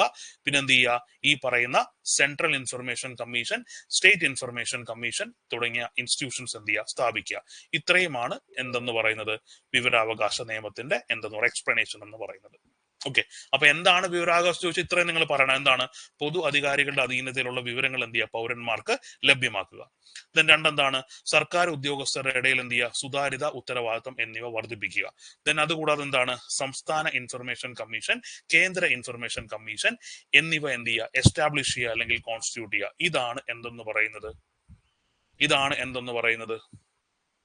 വിവരാവകാശ നിയമം എന്ന് പറയുന്നത്. ഓക്കെ, ക്ലിയർ ആണോ? കട്ടയ്ക്ക് മനസ്സിലായോ? അപ്പൊ നമ്മുടെ അടുത്ത് എന്ത് ചെയ്യും? പരീക്ഷയ്ക്ക് ചോദിക്കും വിവരാവകാശ നിയമത്തിന്റെ ലക്ഷ്യങ്ങൾ എന്തൊക്കെയാണ്. അപ്പൊ നമുക്ക് എന്ത് കിട്ടി? വിവരാവകാശ നിയമം എന്താണെന്ന് എക്സ്പ്ലെയിൻ ചെയ്തിരിക്കുന്ന ആക്ടിന്റെ അവിടെ നിന്നും നമുക്ക് എന്ത് കിട്ടി? 3 ലക്ഷ്യങ്ങൾ നമുക്ക് കിട്ടി. എന്തൊക്കെയാണ്? ഇൻഫർമേഷൻ പൗരന്മാർക്ക് അവൈലബിൾ ആക്കുക. രണ്ടെന്താണ്? ട്രാൻസ്പെറൻസി അല്ലെന്നുണ്ടെങ്കിൽ എന്ത് ചെയ്യുക? സുതാര്യത കൊണ്ടുവരിക. ദെൻ മൂന്നാമത്തെ എന്താണ്? അക്കൗണ്ടബിലിറ്റി അല്ലെങ്കിൽ എന്ത് ചെയ്യുക? ഉത്തരവാദിത്തം കൊണ്ടുവരിക. ഓക്കെ, ഇത്രയും കാര്യങ്ങൾ ക്ലിയർ ആണോ? ഇത്രയും കാര്യങ്ങൾ സെറ്റ് ആണോ? ഓക്കെ. ഇനി നമ്മൾ നോക്കാൻ പോകുന്നത് എന്താ? അടുത്ത കൊടുത്തിട്ടുണ്ട്. അടുത്ത എന്താ കൊടുത്തേക്കുന്നേ? ഒരു ലക്ഷ്യം കൂടിയുണ്ട്. എന്താണ്? കണ്ടെയ്ൻ കറപ്ഷൻ അല്ലെങ്കിൽ എന്ത് ചെയ്യുക? നമ്മുടെ അഴിമതി എന്ത് ചെയ്യുക? തടയുക. ഓക്കെ, അഴിമതി തടയുന്നതും എന്താണ്? ഇതിന്റെ ലക്ഷ്യമാണ്. അഴിമതി എങ്ങനെയാ തടയുന്നതെന്ന് ചോദിച്ചു കഴിഞ്ഞാൽ നോക്കിക്കേ, പൗരന്മാർക്ക് കൃത്യമായിട്ടുള്ള വിവരങ്ങൾ ഉണ്ടെന്നുണ്ടെങ്കിൽ ആ വിവരങ്ങളുടെ ബേസിൽ എന്ത് ചെയ്യാൻ പറ്റും? ചോദ്യങ്ങൾ ഉന്നയിക്കാനായിട്ട് പറ്റും അല്ലെ? ഇപ്പൊ നിങ്ങളുടെ അവിടെ എന്താണ്? ഒരു റോഡിന്റെ പണി നടന്നു അല്ലെ? റോഡിന്റെ പണി നടന്നപ്പോഴത്തേനും അവിടെ യൂസ് ചെയ്തിരിക്കുന്ന എത്ര പൊക്കത്തിലാണ് ടാർ ചെയ്തിരിക്കുന്നത്, എത്ര മെറ്റൽ യൂസ് ചെയ്തിട്ടുണ്ട്, അതൊക്കെ നിങ്ങൾക്ക് എന്ത് ചെയ്യണം? കൃത്യമായിട്ട് നിങ്ങൾക്ക് എന്ത് ചെയ്യണം? അറിയണം. ഇപ്പൊ കൃത്യമായിട്ട് അതിനെക്കുറിച്ച് ഒരു അറിവില്ലെങ്കിൽ നമുക്ക് എന്ത് ചെയ്യാൻ പറ്റത്തില്ല? അതിനെതിരെ നമുക്ക് പ്രതികരിക്കാനായിട്ട് പറ്റത്തില്ല. പറ്റുമോ? ഇല്ല. അപ്പൊ നമുക്ക് എന്താണ്? അഴിമതി നമുക്ക് പ്രിവെന്റ് ചെയ്യാൻ പറ്റത്തില്ല. പക്ഷെ നമുക്ക് ഇങ്ങനെ ഒരു ആക്സസ് ഉണ്ട്. എന്താണ്? ഇപ്പൊ ഒരു റോഡ് പണി നടന്നു, അപ്പൊ അതിനെക്കുറിച്ച് എവിടുന്നാണ്, ആരാണ് കോൺട്രാക്ടർ, എത്രത്തോളം കനത്തിലാണ് ടാർ ഇട്ടിരിക്കുന്നത്, അങ്ങനെ എല്ലാ ഇൻഫർമേഷൻസ് നമുക്ക് എന്താ പഞ്ചായത്തിൽ ചോദിച്ചാൽ നമുക്ക് എന്ത് കിട്ടും അല്ലെ? അപ്പൊ നമ്മൾ എന്താവും? ഇൻഫോംഡ് ആവും. അപ്പൊ ഒരു ഇൻഫോംഡ് ആയിട്ടുള്ള ആള് ചോദ്യങ്ങൾ ഉന്നയിക്കുമ്പോൾ മാത്രമേ എന്തുണ്ടാവത്തുള്ളൂ? അതിനൊരു റെസ്പോൺസ് ഉണ്ടാവത്തുള്ളൂ അല്ലെ? അപ്പൊ അങ്ങനെ ഇൻഫോംഡ് ആയിട്ടുള്ള ഒരു സിറ്റിസൺസിനെ അല്ലെന്നുണ്ടെങ്കിൽ അങ്ങനെയുള്ള ഒരു സിറ്റിസൺസിനെ ക്രിയേറ്റ് ചെയ്യുക എന്നുള്ളതാണ് അടുത്തൊരു ലക്ഷ്യം എന്ന് പറയുന്നത്. അതുവഴി എന്ത് ചെയ്യുക? കറപ്ഷൻ കണ്ടെയ്ൻ ചെയ്യുക. എന്താണ്? കറപ്ഷൻ കുറയ്ക്കുക എന്നുള്ളതും അല്ലെങ്കിൽ അഴിമതി എന്ത് ചെയ്യുക? കുറയ്ക്കുക എന്നുള്ളതും ഇതിന്റെ ലക്ഷ്യമാണ്. ഓക്കെ, ക്ലിയർ ആണോ? ഓക്കെ ആണോ? ഇപ്പൊ ഞാൻ ആ പറഞ്ഞ പോയിന്റ് വെച്ചിട്ട് നിങ്ങൾ എന്ത് ചെയ്യുന്നു? ഒന്ന് ജസ്റ്റ് നമ്മൾ വായിക്കും, കുറച്ചുകൂടെ ക്ലാരിറ്റി നിങ്ങൾക്ക് കിട്ടും. നോക്കിക്കേ, ആക്ച്വലി ഈ പറയുന്ന ലീഗൽ ലാംഗ്വേജ് കുറച്ച് കോംപ്ലിക്കേറ്റഡ് ആണ്. എസ്പെഷ്യലി മലയാളത്തിലോട്ട് കൺവേർട്ട് ചെയ്യുമ്പോൾ എന്താണ്? നമുക്ക് ചിലപ്പോൾ ഒന്നും വായിച്ചാൽ മനസ്സിലാവത്തില്ല. ഓക്കെ, അതുകൊണ്ടാണ് ഞാൻ ആദ്യമേ ഈ ഒരു കോണ്ടെക്സ്റ്റിലുള്ള ഇൻഫർമേഷൻ എന്താണെന്ന് പറഞ്ഞത്. ഓക്കെ, അപ്പൊ ആദ്യമേ ഇൻഫർമേഷൻ ആക്ട് എന്താണെന്ന് എക്സ്പ്ലെയിൻ ചെയ്തു. ഓക്കെ, ഇനി അടുത്തയായിട്ട് നമ്മുടെ വേറെ ആക്ടിൽ എക്സ്പ്ലെയിൻ ചെയ്തേക്കുന്നത് എന്താ എക്സ്പ്ലെയിൻ ചെയ്തേക്കുന്നത്? എന്തിനാണ് ഇങ്ങനെ ഒരു ആക്ട് കൊടുക്കുന്നതിന്റെ ആവശ്യകത എന്നുള്ളതാണ് പറഞ്ഞേക്കുന്നത്. എന്താണ് ആവശ്യകത? എന്ത് ചെയ്യുക? പൗരന്മാരെ എന്ത് ചെയ്യുക? ഇൻഫോംഡ് ആക്കുക. ഓക്കെ, അല്ലെങ്കിൽ എന്താണ്? ബോധമുള്ള ആൾക്കാരാക്കി മാറ്റുക. അങ്ങനെ ബോധമുള്ള ആൾക്കാരായി മാറുമ്പോൾ എന്ത് സംഭവിക്കും? അവർ ചോദ്യങ്ങൾ ഉന്നയിക്കാനായിട്ട് തുടങ്ങുമ്പോൾ എന്ത് സംഭവിക്കും? അവിടെ എന്തായിരിക്കും? എഫിഷ്യന്റ് ആയിട്ടുള്ള രീതിയിൽ ബാക്കിയുള്ള മെഷീനറീസ് എന്ത് ചെയ്യാൻ തുടങ്ങും? പ്രവർത്തിക്കാനായിട്ട് തുടങ്ങും. ഓക്കെ, ഇത് ഞാൻ ജസ്റ്റ് കൺസെപ്റ്റ് ഞാൻ പറഞ്ഞാണ്. ഇനി ഇത് വായിക്കുമ്പോൾ നിങ്ങൾക്ക് ക്ലിയർ ആവും. നോക്കിക്കേ, ഭാരത ഭരണഘടന സംസ്ഥാപനം ചെയ്യുന്നത് ജനാധിപത്യ റിപ്പബ്ലിക് ആയിരിക്കെ സർക്കാരിന്റെയും അതിന്റെ ഘടകങ്ങളെയും ഭരിക്കപ്പെടുന്നവരോടുള്ള ഉത്തരവാദിത്തത്തിൽ നിലനിർത്തുന്നതിനും വിജ്ഞാന സുതാര്യതയും ജനാധിപത്യത്തിൽ അതിന്റെ പ്രവർത്തനക്ഷമതയ്ക്ക് മർമ്മപ്രധാനമായ സർക്കാരുകളുടെ കാര്യക്ഷമമായ പ്രവർത്തനങ്ങൾ, ലഭ്യമായ സാമ്പത്തിക ഉറവിടങ്ങൾ, പരമാവധി ഉപയോഗം, ക്ഷോഭജനകമായ വിവരങ്ങളുടെ രഹസ്യാത്മകത കാത്തുസൂക്ഷിപ്പിച്ച് മുതലായവ ഉൾക്കൊള്ളുന്ന പൊതു താല്പര്യവുമായി ഒരു അഭിപ്രായ വ്യത്യാസങ്ങൾക്ക് സാധ്യതയുണ്ട്. എന്തെങ്കിലും മനസ്സിലായോ? മലയാളം വായിച്ചപ്പോ എന്തെങ്കിലും മനസ്സിലായോ? എന്തെങ്കിലും കത്തിയില്ലേ?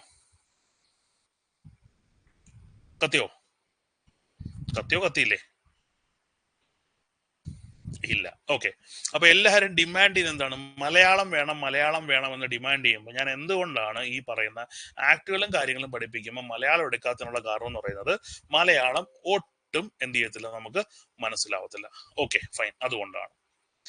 ഓക്കെ, ഇനി നോക്കിക്കേ, ഞാൻ ഈ പറഞ്ഞ കാര്യം നോക്കിക്കേ.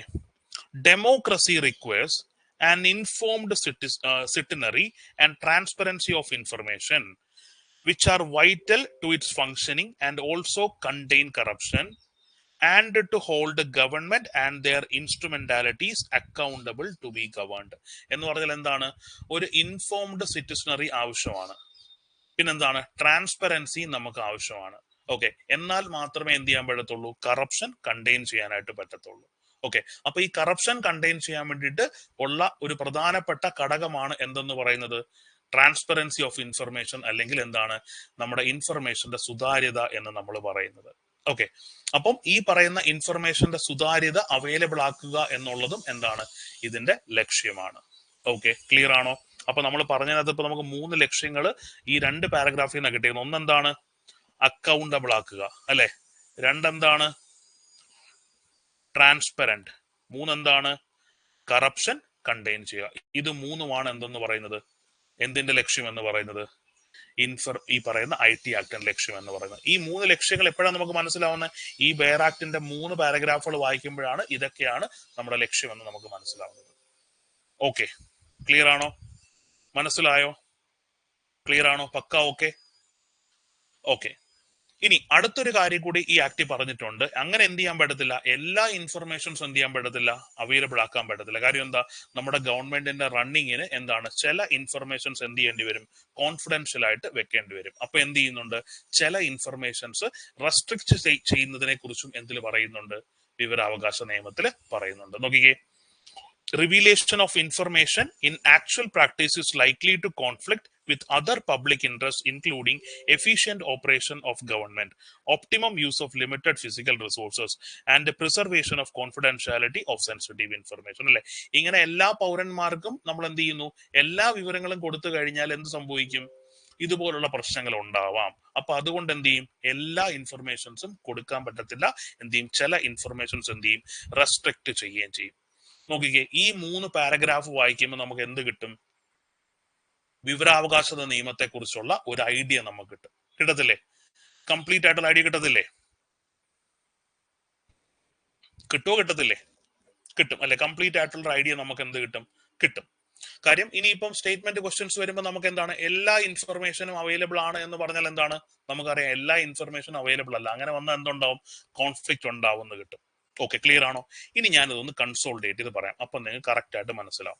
നോക്കിക്കേ, അപ്പൊ വിവരാവകാശ നിയമം എന്ന് പറഞ്ഞാൽ എന്താണ്? ഞാൻ ഈ കൺസോൾഡേറ്റ് ചെയ്ത് പറയുമ്പോൾ മാത്രമേ നിങ്ങൾ എന്ത് ചെയ്യുള്ളൂ? കറക്റ്റ് ആയിട്ട് നോട്ട് എഴുതാവുള്ളേ. അപ്പോഴത്തേനാണ് എന്ത് കിട്ടുന്നത്? കറക്റ്റ് ഒരു സ്ട്രക്ചർ കിട്ടുന്നത്.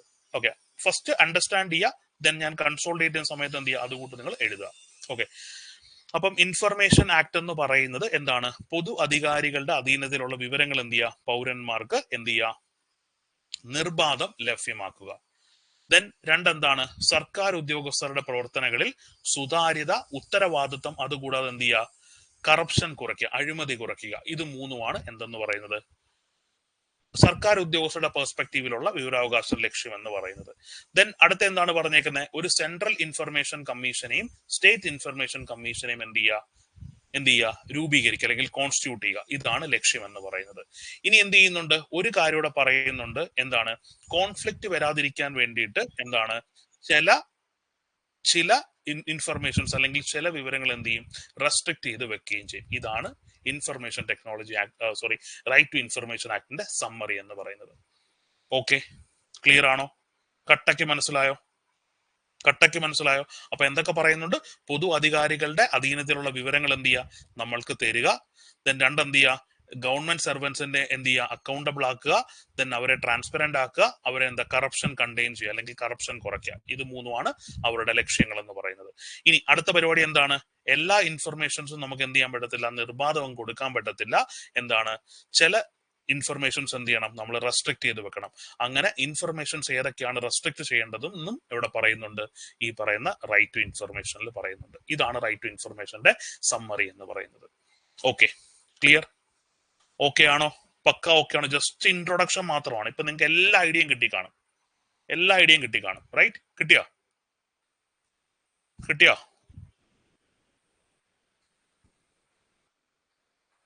ഓക്കെ, ശരി. അപ്പൊ നമുക്ക് നെക്സ്റ്റ് നോക്കാം. ഓക്കെ, ഇതാണ് ഞാൻ ആ പറഞ്ഞതിന്റെ സംഗതി എന്ന് പറയുന്നത്. ഇത്രയാണ് ഇതിന്റെ ആ ഒരു സമ്മറി എന്ന് പറയുന്നത്. ഇനി നമ്മൾ നോക്കുന്നത് എന്താണ്, ഇതാണ് ഇനി നമ്മൾ നോക്കാൻ പോകുന്നത് എന്താണ്, സെക്ഷൻ 1 ആണ് നമ്മൾ നോക്കാൻ പോകുന്നത്, ഈ ആക്ടിലെ സെക്ഷൻ 1.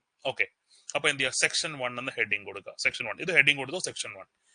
അപ്പൊ സെക്ഷൻ 1 എന്ത് പറയുന്നു, ആദ്യം പറയുന്നത് എന്താണ്, ആക്ടിന്റെ പേരെന്താണ് എന്നാണ് പറയുന്നത്. ഓക്കെ, ആക്ടിന്റെ പേരെന്താണ്, റൈറ്റ് ടു ഇൻഫർമേഷൻ ആക്ട് അല്ലെന്നുണ്ടെങ്കിൽ വിവരാവകാശ നിയമം എന്നാണ് പറയുന്നത്. ദെൻ ഇത് എവിടെ എക്സ്റ്റെൻഡഡ് ആണ്, ഇന്ത്യയിൽ ഉടനീളം എന്താണ് ഇത് എക്സ്റ്റെൻഡഡ് ആണ്. ജമ്മു ആൻഡ് കാശ്മീർ എന്തില്ല, പ്രത്യേകിച്ച് റെസ്ട്രിക്ഷനോ കാര്യങ്ങളോ ഒന്നുമില്ല. ഇപ്പൊ എന്താ, ജമ്മു ആൻഡ് കാശ്മീരിന്റെ സ്റ്റേറ്റ് ഹുഡ് നഷ്ടപ്പെട്ടു. അപ്പൊ അത് കാരണം എന്താണ്, ഓൾ ഓവർ ഇന്ത്യ എന്താണ് ഇത് ആപ്ലിക്കബിൾ ആണ്. ഓക്കെ, അപ്പൊ റൈറ്റ് ടു ഇൻഫർമേഷൻ ആക്ട് എന്നാണ് ഈ ആക്ടിന്റെ പേര്. ഇതിന്റെ ജൂറിസ്ഡിക്ഷൻ എന്ന് പറഞ്ഞാൽ എന്താണ്, ഓൾ ഓവർ ഇന്ത്യ ആണ്. ഓൾ ഓവർ ഇന്ത്യ എന്താണ് ഇത് ആപ്ലിക്കബിൾ ആണ്. ക്ലിയർ, ഇതാണ് സെക്ഷൻ 1 എന്ന് പറയുന്നത്. ഇനി അടുത്ത നമ്മൾ പോകുന്ന സെക്ഷൻ 2 ആണ്. സെക്ഷൻ 2-ലാണ് എന്ത് ചെയ്യുന്നത്, ഈ ആക്ടുമായിട്ട് ബന്ധപ്പെട്ടിട്ടുള്ള എന്ത് ചെയ്യുന്നത് കംപ്ലീറ്റ് ഡെഫിനിഷൻസും കൊടുത്തിരിക്കുന്നത് എവിടെയാണ്, സെക്ഷൻ 2-ലാണ്. അപ്പൊ ഈ ആക്ടുമായിട്ട് ബന്ധപ്പെട്ട ഡെഫിനിഷൻസ് ആണ് നമ്മൾ എന്ത് ചെയ്യാൻ പോണേ, അടുത്തയായിട്ട് നമ്മൾ നോക്കാനായിട്ട് പോകുന്നത്.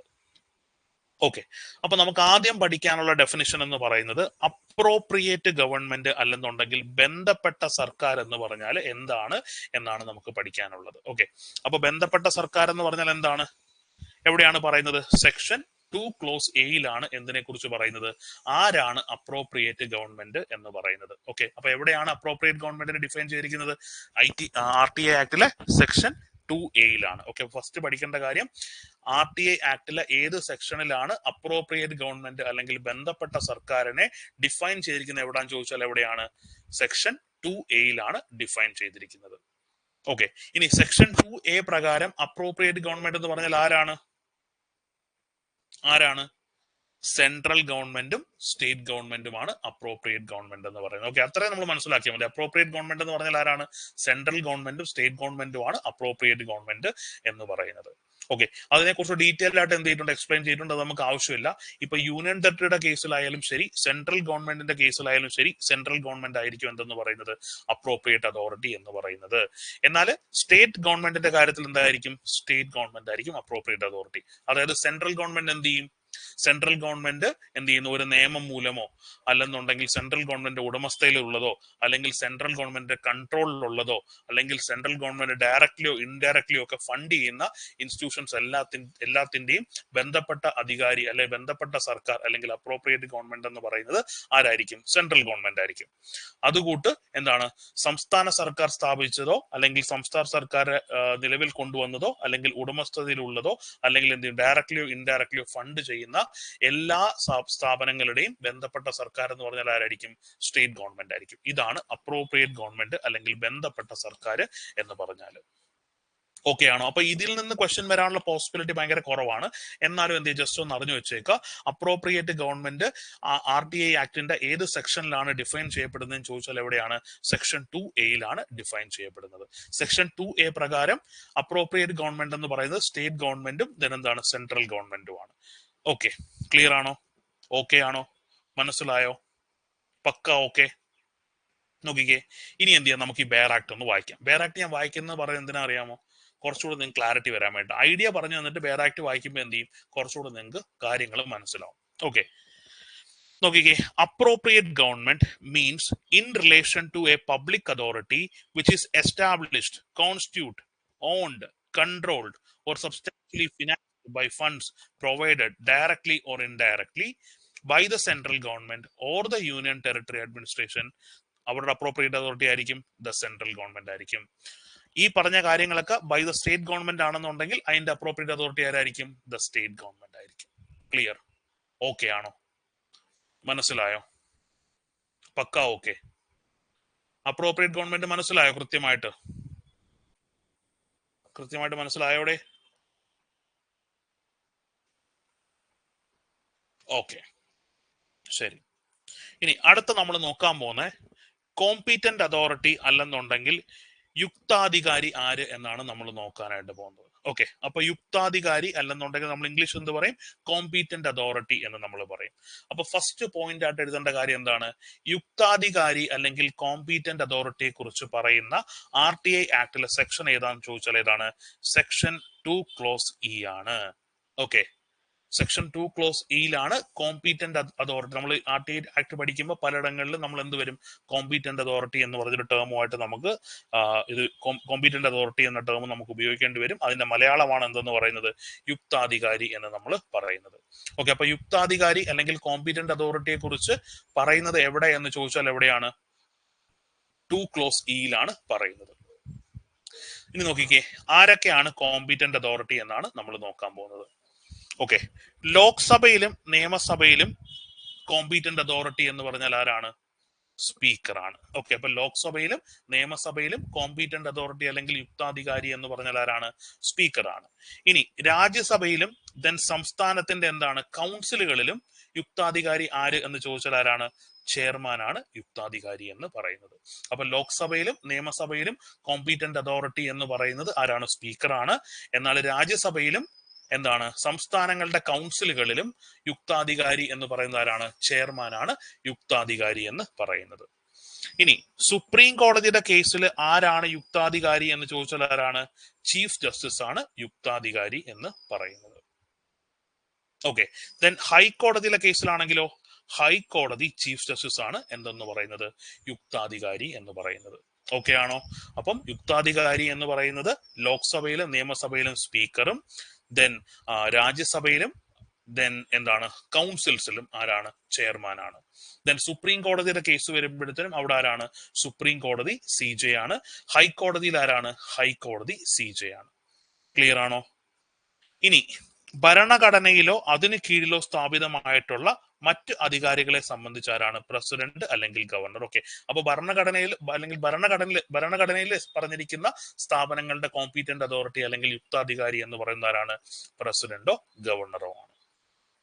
ഓക്കെ, ദെൻ അഡ്മിനിസ്ട്രേറ്ററെ കുറിച്ച് പറയുന്നുണ്ട്.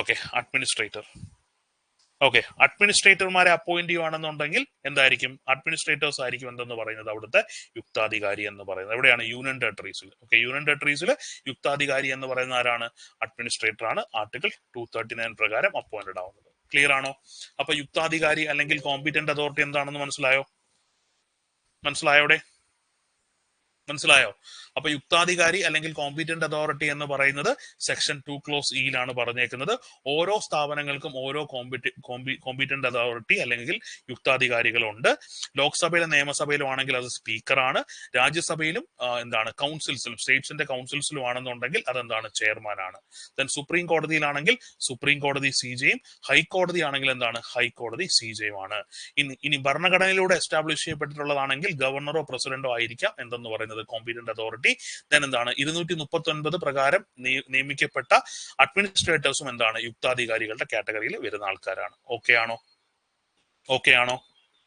ഓക്കെ, അപ്പൊ കോമ്പീറ്റന്റ് അതോറിറ്റി ആണ് നമ്മൾ എന്ത് ചെയ്തേക്കുന്നത്, എക്സ്പ്ലെയിൻ ചെയ്തേക്കുന്നത്. ക്ലിയർ? കത്തിയോ? യെസ്.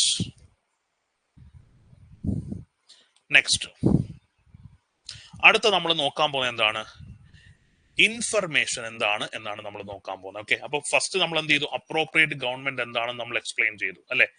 ദെൻ അതിനുശേഷം നമ്മൾ എന്താണ് കോമ്പീറ്റന്റ് അതോറിറ്റി എന്നുള്ള, അല്ലെങ്കിൽ ആരൊക്കെയാണ് ഈ ഒരു ആക്ട് പ്രകാരം കോമ്പീറ്റന്റ് അതോറിറ്റീസ് എന്നുള്ള കാര്യം നമ്മൾ പറഞ്ഞു.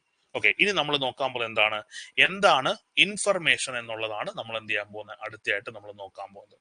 അപ്പൊ ഇൻഫർമേഷൻ അല്ലെങ്കിൽ വിവരം, ഇതിനെക്കുറിച്ച് പ്രതിപാദിക്കുന്ന RTA ആക്ടിലെ അഡ്മിനിസ്ട്രേറ്ററെ നിയമിക്കുന്നത് പ്രസിഡന്റ് ആണ്. ഓക്കെ,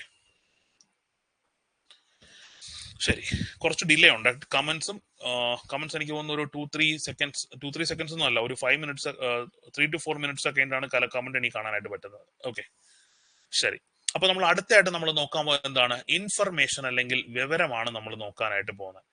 ഇൻഫർമേഷൻ അല്ലെങ്കിൽ വിവരം ഇത് ഡിഫൈൻ ചെയ്തിരിക്കുന്നത് RTA ആക്ടിൽ എവിടെയാണ് എന്ന് ചോദിച്ചാൽ എവിടെയാണ്, സെക്ഷൻ 2F വിവരം ഡിഫൈൻ ചെയ്തിരിക്കുന്നത്. ഓക്കെ, നോക്കിക്കേ, ആ ഇൻഫർമേഷന്റെ Fനെ നമ്മളൊന്ന് സ്ട്രെസ് ചെയ്ത് കഴിഞ്ഞാൽ നമുക്ക് എന്ത് മനസ്സിലാവും, F ആണെന്ന് നമുക്ക് കിട്ടും. ഓക്കെ, ഇത് ഇമ്പോർട്ടന്റ് ആണ്. ഈ സെക്ഷൻ കൃത്യമായിട്ട് നമ്മൾ കാണാതെ പഠിക്കണം, പരീക്ഷയ്ക്ക് ചോദിക്കും. ഓക്കെ, ഇൻഫർമേഷൻ അല്ലെങ്കിൽ വിവരം എന്ന് പറയുന്നത് RTA ആക്ടിലെ ഏത് സെക്ഷനിലാണ് ഡിഫൈൻ ചെയ്തിരിക്കുന്നത് എന്ന് ചോദിച്ചാൽ, അല്ലെങ്കിൽ വിവരം എന്ന് പറയുന്നത് എവിടെയാണ് ഡിഫൈൻ ചെയ്തിരിക്കുന്നത് ചോദിച്ചാൽ എവിടെയാണ്? സെക്ഷൻ 2F വിവരം എന്ത് എന്നുള്ള കാര്യം എന്ത് ചെയ്തേക്കുന്നത്? എക്സ്പ്ലെയിൻ ചെയ്തേക്കുന്നത്. ഓക്കെ, ദെൻ ഈ ഒരു സെക്ഷൻ പ്രകാരം എന്താണ് ഇൻഫർമേഷൻ അല്ലെങ്കിൽ വിവരം എന്ന് ചോദിച്ചു കഴിഞ്ഞാൽ എന്താണ്? അത് ഇംഗ്ലീഷ് വായിക്കാം, മലയാളം കുറച്ച് ടൈറ്റ് ആയിരിക്കും, അതിനേക്കാൾ നല്ല ഇംഗ്ലീഷ് ആണ്. ഓക്കെ, അണ്ട് ഞാനത് എക്സ്പ്ലെയിൻ ചെയ്യാം. നോക്കിക്കേ, ഇൻഫർമേഷൻ എന്ന് പറഞ്ഞാൽ എന്താണ്? Any material in any form, ഏത് രൂപത്തിലുള്ളതും ആകാം ഇൻഫർമേഷൻ. ഓക്കെ, ഇൻഫർമേഷൻ എന്ന് പറഞ്ഞു കഴിഞ്ഞാൽ എന്താണ്? Any material in any form accessed by a public authority under any other law or for the time being in force. അതായത് നിലവിൽ പ്രാബല്യത്തിലുള്ള ഏത് നിയമം മുഖേനയും ഒരു പൊതു അധികാരിക്ക് ഏത് രൂപത്തിലും ലഭ്യമാകുന്നതിനെയാണ് നമ്മൾ എന്ത് പറയുക? ഏത് രൂപത്തിലും ലഭ്യമാകുന്ന സംഗതിനെയാണ് നമ്മൾ എന്ത് പറയുന്നത്? വിവരം അല്ലെന്നുണ്ടെങ്കിൽ ഇൻഫർമേഷൻ എന്ന് നമ്മൾ പറയുന്നത്. ഓക്കെ, അപ്പൊ അതാണ് ആക്ച്വലി അവിടെ നിന്ന് മനസ്സിലാക്കേണ്ടത്. ഇൻഫർമേഷനെ കുറിച്ച് ഡിഫൈൻ ചെയ്തിരിക്കുന്ന എവിടെയാണ്? സെക്ഷൻ 2F ഇൻഫർമേഷനെ കുറിച്ച് പറയുന്നത്. അതായത് എന്താണ്? Any material in any form ആണ്. ഓക്കെ, എന്തു ആവാം, അല്ലെങ്കിൽ എന്താണ് ഏത് രൂപത്തിലും ഉള്ളതാണ് ഇൻഫർമേഷൻ എന്ന് പറയുന്നത്. പക്ഷെ അതിന് എന്തുണ്ടായിരിക്കണം? ഒരു പബ്ലിക് അതോറിറ്റിക്ക് ആക്സസ് ഉണ്ടായിരിക്കണം. ഓക്കെ, ഏതെങ്കിലും നിയമം വഴി എന്താണ് പബ്ലിക് അതോറിറ്റിക്ക് ആക്സസ് ഉള്ള എനി മെറ്റീരിയൽ ഫോമിലുള്ള സാധനങ്ങളെ നമ്മൾ എന്ത് പറയും? ഇൻഫർമേഷൻ എന്ന് നമ്മൾ പറയും. അല്ലെങ്കിൽ എന്താണ്? നിലവിൽ പ്രാബല്യത്തിലുള്ള ഏത് നിയമം മുഖേനയും പൊതു അധികാരിക്ക് ഏത് രൂപത്തിലും ലഭ്യമാകുന്നതിനെയാണ് നമ്മൾ ഇൻഫർമേഷൻ എന്ന് നമ്മൾ പറയുന്നത്. അതെന്താവാം? ചിലപ്പോൾ എന്താവാം? റെക്കോർഡ്സ് ആയിരിക്കാം, ചിലപ്പോൾ എന്തായിരിക്കാം? ഡോക്യുമെന്റ്സ് ആയിരിക്കാം, ചിലപ്പോൾ അത് മെമ്മോസ് ആയിരിക്കാം, ചിലപ്പോൾ ഇമെയിൽസ് ആയിരിക്കാം, ചിലപ്പോൾ ഒപ്പീനിയൻസ് ആയിരിക്കാം, ചിലപ്പോൾ എന്തായിരിക്കാം? അഡ്വൈസസ് ആയിരിക്കാം, ചിലപ്പം പ്രസ് റിലീസുകളായിരിക്കാം, അല്ലെങ്കിൽ എന്തായിരിക്കാം? സർക്കുലറുകളായിരിക്കാം, ഇല്ലെങ്കിൽ ഓർഡറുകളായിരിക്കാം, ഇല്ലെങ്കിൽ ലോഗ് ബുക്കുകളായിരിക്കാം, ഇല്ലെങ്കിൽ കോൺട്രാക്ട് ആയിരിക്കാം, ഇല്ലെങ്കിൽ റിപ്പോർട്ട് ആയിരിക്കാം, ഇല്ലെങ്കിൽ പേപ്പർ ആകാം, അല്ലെങ്കിൽ എന്താണ്? ഇലക്ട്രോണിക് ഫോമിലുള്ള എന്ത് കാര്യമാവാം. പിന്നെന്താണ്? ഇതും ഇമ്പോർട്ടന്റ് ആണ്. എന്താണ്? ഒരു പ്രൈവറ്റ് ബോഡിയുമായിട്ട് ബന്ധപ്പെട്ട ഇൻഫർമേഷൻസും ഇതിനകത്ത് വരും. ഈ പറയുന്ന ഇൻഫർമേഷൻ എന്ന് പറഞ്ഞ കാറ്റഗറി വരും. പക്ഷെ ആ ഒരു പ്രൈവറ്റ് ബോഡിയെ കുറിച്ചുള്ള ഇൻഫർമേഷൻ ആർക്ക് ആക്സസബിൾ ആയിരിക്കണം? പബ്ലിക് അതോറിറ്റിക്ക് ആക്സസബിൾ ആയിരിക്കണം. ഓക്കെ, അപ്പൊ പബ്ലിക് അതോറിറ്റിക്ക് ആക്സസബിൾ ആയിട്ടുള്ള ഏത് രൂപത്തിലും ഉള്ള മെറ്റീരിയൽസിനെയാണ് നമ്മൾ എന്ത് പറയുന്നത്? ഇൻഫർമേഷൻ എന്ന് പറയുന്നത്. അതിനകത്ത് എന്തും ഇൻക്ലൂഡഡ് ആണ്. ഒരു പ്രൈവറ്റ് ബോഡിയുമായിട്ട് ബന്ധപ്പെട്ട ഇൻഫർമേഷൻസും ആപ്ലിക്കബിൾ ആണ്. ഓക്കെ ആണോ? അപ്പൊ അതിന് എക്സാമ്പിൾസ് ആണ് എന്തെന്ന് പറയുന്നത്? ഈ പറയുന്ന ഇമെയിൽ, ഒപ്പീനിയൻ, അഡ്വൈസ് എന്നൊക്കെ പറയുന്നത്. ഓക്കെ, നിങ്ങളടുത്ത് അങ്ങനൊന്നും ചോദിക്കത്തില്ല. എന്താണ് ഇതിൽ താഴെ പറയുന്ന ഏതാണ് ഇൻഫർമേഷൻ എന്നൊന്നും എന്ത് ചെയ്തില്ല, പരീക്ഷയ്ക്ക് ചോദിക്കത്തില്ല. പകരം ചോദിക്കാൻ പോകുമ്പോൾ എന്തായിരിക്കും? ഇൻഫർമേഷൻ എന്ന് പറയുന്നത് ഏത് രൂപത്തിലും ലഭ്യമാകുന്നവയാണ് എന്ന് പറഞ്ഞാൽ എന്താണ്? അത് കറക്റ്റ് ആണ്. ഓക്കെ, ഏത് രൂപത്തിലും ലഭ്യമാകുന്ന എല്ലാ വിവരങ്ങളും ലഭ്യമാണോ? ഒരു കാരണവശാലും എല്ലാ വിവരങ്ങളും ലഭ്യമാകത്തില്ല. പൊതു അതോറിറ്റിക്ക് ആക്സസ് ഉള്ള വിവരങ്ങൾ മാത്രമേ എന്ത് ചെയ്യത്തുള്ളൂ? ഇൻഫർമേഷൻ എന്ന് പറഞ്ഞ കാറ്റഗറിയിൽ വരത്തുള്ളൂ. അതിനി പ്രൈവറ്റ് ബോഡിയുമായിട്ട് ബന്ധപ്പെട്ട ഇൻഫർമേഷൻ ആണെങ്കിലും എന്താണ്, അല്ലെങ്കിൽ ഒരു സ്വകാര്യ സ്ഥാപനത്തെ സംബന്ധിച്ചിട്ടുള്ള വിവരങ്ങളാണെങ്കിലും എന്താണ്, അത് പൊതു അധികാരിക്ക് ആക്സസബിലിറ്റി ഉണ്ടെങ്കിൽ ഡെഫിനറ്റ്ലി എന്തായിരിക്കും? അതും ഇൻഫർമേഷൻ എന്ന് പറയുന്നതിനകത്ത് വരുന്നതായിരിക്കും. ക്ലാരിറ്റി വന്നോ? ഇതാണ് കൺസെപ്റ്റ് എന്ന് പറയുന്നത്. ഓക്കെ, ക്ലാരിറ്റി വന്നില്ലേ? ക്ലിയർ ആയോ? കൺസെപ്റ്റ് ക്ലിയർ ആയോ? നമ്മൾ ഇതല്ല കാണാതെ പഠിക്കേണ്ടത്, പകരം എന്താണ്? ആ കൺസെപ്റ്റ് അങ്ങ് പഠിക്കണം. കൺസെപ്റ്റ് എന്താണ്?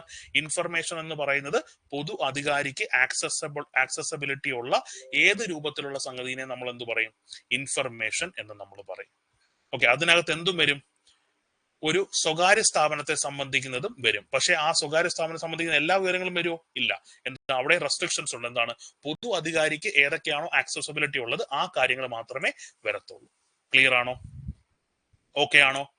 മനസ്സിലായോ? അപ്പൊ രണ്ട് കാര്യങ്ങളാണ് നമ്മൾ പഠിക്കേണ്ടത്. സെക്ഷൻ 2F ഇൻഫർമേഷനെ കുറിച്ച് പറയുന്നത്.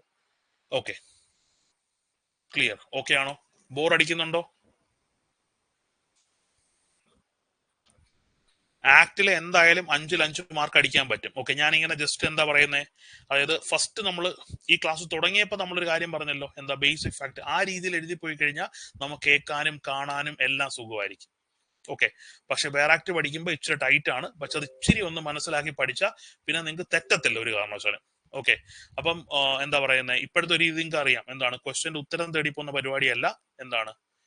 നമുക്കറിയാവുന്ന കാര്യങ്ങൾ അപ്ലൈ ചെയ്തിട്ട് എന്ത് ചെയ്യണം? നമ്മൾ ഉത്തരത്തിലോട്ട് വരണം. അതായിരിക്കണം നമ്മുടെ രീതി. അതിപ്പോൾ അതിനെന്ത് ചെയ്യണം? കറക്റ്റ് ആയിട്ട് ഈ പറയുന്ന കോൺസെപ്റ്റ് കറക്റ്റ് ആയിട്ട് അറിയണം. ഇപ്പൊ ഇവിടെ ഇൻഫർമേഷൻ എന്ന് പറഞ്ഞ കോൺസെപ്റ്റ് നിങ്ങൾക്ക് ഇപ്പൊ എന്തായി, കറക്റ്റ് ആയിട്ട് നിങ്ങൾക്ക് മനസ്സിലായി ഇല്ലേ? മനസ്സിലായില്ലേ? മനസ്സിലായി. സെക്ഷൻ 2F പറയുന്നതെന്നും എന്താണ് ഇൻഫർമേഷൻ എന്നുള്ള കാര്യം നിങ്ങൾക്ക് എന്ത് ചെയ്തു, കട്ടൊക്കെ നിങ്ങൾക്ക് മനസ്സിലായിട്ടുണ്ട്. റൈറ്റ്? ഓക്കെ ആണോ? ഓക്കെ. ഇനി നെക്സ്റ്റ് നമ്മൾ നോക്കുന്നു എന്താണ് പബ്ലിക് അതോറിറ്റി. ഓക്കെ, എന്താണ്, അല്ലെങ്കിൽ നമ്മൾ അതിനെ മലയാളത്തിൽ എന്ത് പറയും, പൊതു അധികാരി എന്നാൽ എന്ത് എന്നാണ് നമ്മൾ നോക്കാനായിട്ട് പോകുന്നത്. ഓക്കെ, അപ്പൊ പൊതു അധികാരി അല്ലെന്നുണ്ടെങ്കിൽ പബ്ലിക് അതോറിറ്റിയെ എവിടെയാണ് ഡിഫൈൻ ചെയ്തിരിക്കുന്നത് ചോദിച്ചാൽ എവിടെയാണ്, സെക്ഷൻ 2H ഡിഫൈൻ ചെയ്തിരിക്കുന്നത്. ഓക്കെ, അപ്പൊ പൊതു അധികാരിയെ ഡിഫൈൻ ചെയ്തിരിക്കുന്നത് അല്ലെങ്കിൽ പബ്ലിക് അതോറിറ്റിയെ എവിടെയാണ് ഡിഫൈൻ ചെയ്തിരിക്കുന്നത് എന്ന് ചോദിച്ചാൽ എവിടെയാണ്, സെക്ഷൻ 2H ഡിഫൈൻ ചെയ്തിരിക്കുന്നത്. ഓക്കെ ആണോ?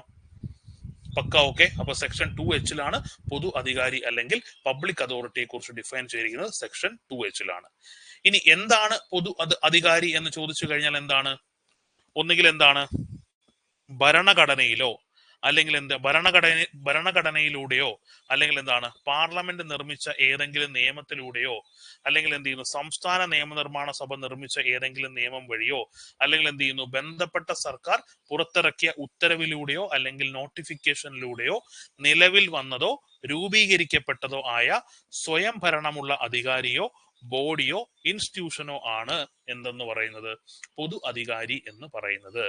ദെൻ അതുകൂടാതെ എന്താണ്, ഗവൺമെന്റ് പ്രത്യക്ഷമായോ പരോക്ഷമായോ എന്ത് ചെയ്യുന്നു ധനസഹായം നൽകുന്നതോ നിയന്ത്രണത്തിലോ ഉടമസ്ഥതയിലോ ഉള്ള ബോഡികളും എന്തിൽ വരും, പൊതു അധികാരി അല്ലെങ്കിൽ പബ്ലിക് അതോറിറ്റി എന്ന കാറ്റഗറിയിൽ വരും.